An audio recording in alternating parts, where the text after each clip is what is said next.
시진핑 중국 주석과 김정은이 평양에서 정상회담을 가졌습니다. 아주 그냥 악의 축끼리 만난 것 같습니다. 오늘 이 내용 좀 제대로 보도록 하겠습니다. 바로 보시죠.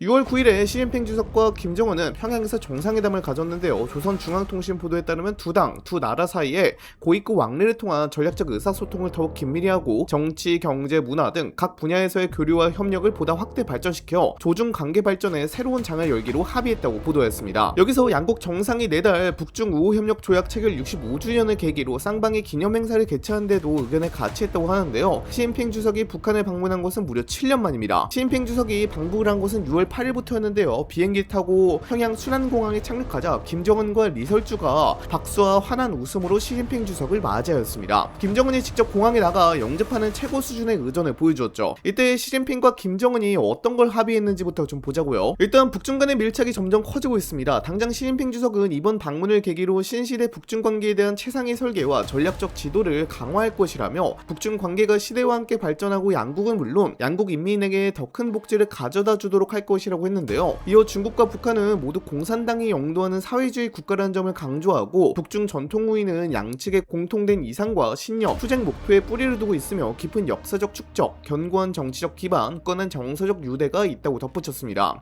무엇보다 눈길을 끄는 부분은 시진핑 주석이 북중 관계를 한 단계 더 끌어올리기 위한 구체적인 방안을 직접 제시했다는 점입니다. 시진핑 주석은 고위급 교류를 더욱 활성화해 정치적 상호 신뢰를 강화해야 한다고 강조했습니다. 양국 지도부가 더욱 자주 만나고 긴밀하게 소통하면서 서로의 전략적 목표와 정책 방향을 공유하자는 것입니다. 또한 당 운영과 국가 운영 경험에 대한 교류를 확대하고 각 분야에서 상호 학습을 심화해야 한다고 언급했습니다. 이는 북중 관계가 외교적 관계를 넘어 체제 운영과 국가 발전 전략까지 공유하는 수준으로 발전할 수 있음을 보여주는 대목입니다. 여기에 더해 경제와 산업 분야 협력 확대 방안도 구체적으로 제시됐습니다. 시진핑 주석은 경제, 무역, 농업, 건설, 과학기술, 의료보건 분야에서 협력을 확대해 양국 국민에게 더 많은 혜택을 제공해야 한다고 밝혔습니다. 특히 국경통상구의 전면 재개통과 민항 항공편, 국제 여객열차 운행 재개를 언급한 점은 상당히 주목할 만합니다. 사람과 물자 이동이 늘어나게 되면 양국 간 경제 협력 규모도 자연스럽게 확대될 수 있기 때문입니다. 중국으로서는 동북지역 경제 활성화에 도움이 될 수 있고 북한으로서는 외화 확보와 경제 회복에 긍정적인 영향을 기대할 수 있습니다. 시진핑 주석은 이 밖에도 전통 우호 계승과 전략 협력 강화를 포함한 총 4가지 발전 방안을 제안한 것으로 알려졌습니다. 그리고 김정은은 이러한 제안을 전면적으로 이행하겠다는 견해를 밝혔습니다. 특히 하나의 중국 원칙을 공개적으로 지지한다고 언급하면서 중국이 가장 민감하게 생각하는 핵심 현안에 힘을 실어주는 모습을 보였습니다. 이는 북중 관계가 현재 어느 수준까지 밀착되고 있는지를 보여주는 상징적인 장면으로 평가받고 있습니다. 이러한 흐름은 한국 관점에서 상당히 신경 쓰일 수밖에 없는 부분입니다. 분명히 하지만 한국의 주적은 북한입니다. 북한은 최근 러시아와의 협력을 강화해왔는데 여기에 중국과의 관계까지 빠르게 회복되고 있습니다. 한국으로서는 신경이 쓰일 수밖에 없죠. 다시 말해 북한이 외교적 고립에서 벗어나 주요 우호국들과의 관계를 확대하고 있는 모습이 나타나고 있는 것입니다. 특히 중국은 북한의 최대 교역 상대국이자 가장 영향력이 큰 국가입니다. 따라서 북중 협력이 경제와 외교, 안보 분야 전반으로 확대된다면 한반도 정세에도 적지 않은 변화가 나타날 가능성이 있습니다. 앞으로 북중 양국이 실제로 어떤 협력 사업들을 추진하고 얼마나 빠르게 관계를 발전시켜 나갈 것인지가 동북아 정세를 좌우할 중요한 변수로 떠오르고 있습니다. 이러한 변화는 중국으로서도 상당히 민감한 문제입니다. 그동안 북한은 국제질 속에서도 중국에 대한 경제적 의존도가 절대적이었습니다. 북한 전체 무역의 대부분이 중국을 통해 이루어졌고 원유와 식량, 생필품 공급 역시 상당 부분 중국에 의존해왔습니다. 중국은 이를 바탕으로 북한에 대한 영향력을 유지하였는데요. 그런데 우크라이나 전쟁 이후 상황이 달라지기 시작했습니다. 북한이 러시아와의 군사협력을 통해 대규모 외화와 자원을 확보하면서 중국에 대한 의존도가 이전보다 낮아지고 있기 때문입니다. 중국으로서는 북한이 자신들의 영향권 안에 있으면서도 일정 수준 통제 가능한 상태를 유지하는 것이 가장 이상적입니다. 하지만 러시아라는 새로운 후원자가 등장하면서 북한의 외교적 선택지가 늘어나고 있습니다. 이 때문에 최근 중국이 북한과의 관계 복원에 적극적으로 나서는 배경에도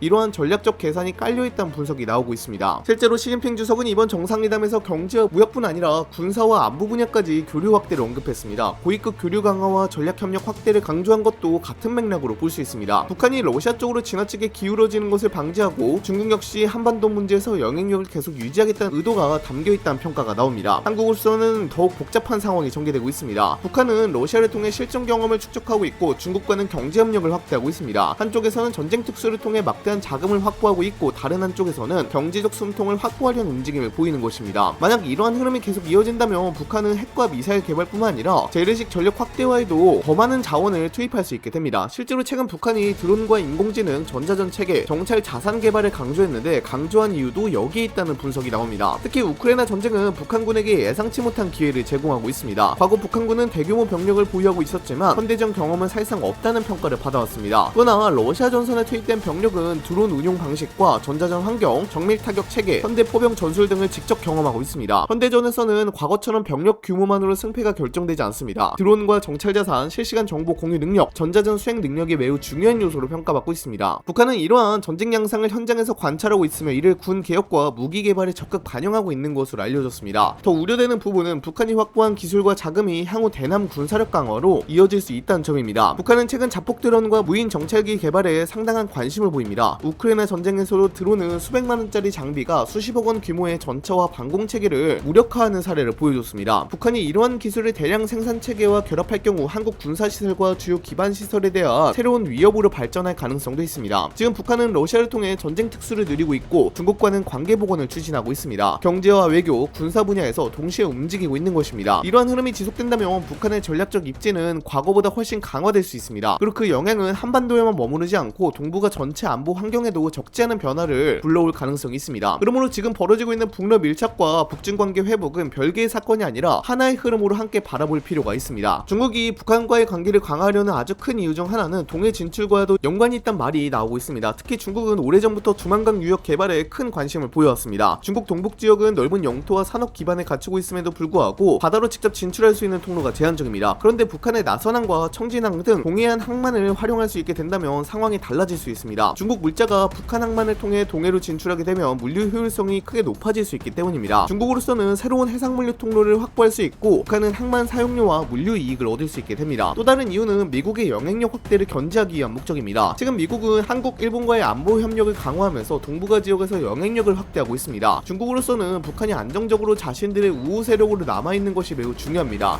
만약 북한이 불안정해지거나 중국의 영향력이 약화한다면 미국과 동맹국들의 영향력이 중국 국경 가까이까지 확대될 수 있기 때문입니다. 이러한 상황은 중국이 가장 경계하는 시나리오 가운데 하나인데요. 이런 것을 막기 위해서라도 중국은 북한과의 교류를 다시 강화하려는 움직임을 보이는 것입니다. 또 중국은 북한을 통해 한반도 정세에 대한 영향력도 유지할 수 있습니다. 한반도 문제는 중국의 안보와 직결되는 사안입니다. 따라서 북한과 긴밀한 관계를 유지할수록 향후 한반도에서 발생할 수 있는 다양한 외교, 안보 현안에 더 적극적으로 개입할 수 있는 여지를 확보하게 됩니다. 이번 정상회담에서도 고위급 교류 확대와 전략적 소통 강화를 강조한 이유가 바로 여기에 있다는 분석이 나옵니다. 이 때문에 이번 북중 밀착은 북한만 이익을 얻는 구조로 보기 어렵습니다. 북한은 경제 지원과 외교적 후원을 얻고 중국은 동북 지역 개발과 해상 진출 통로 확보 그리고 미국 견제라는 전략적 목표를 추구하고 있습니다. 양측 모두 각자의 국익을 위해 움직이고 있는 것입니다. 그리고 이러한 이해관계가 맞아떨어지는 한 북중 관계는 앞으로도 상당 기간 긴밀한 모습을 유지할 가능성이 높다는 전망이 나오고 있습니다. 북한이 이렇게 나오는 만큼 한국도 적절히 잘 대응해야 할 것 같습니다.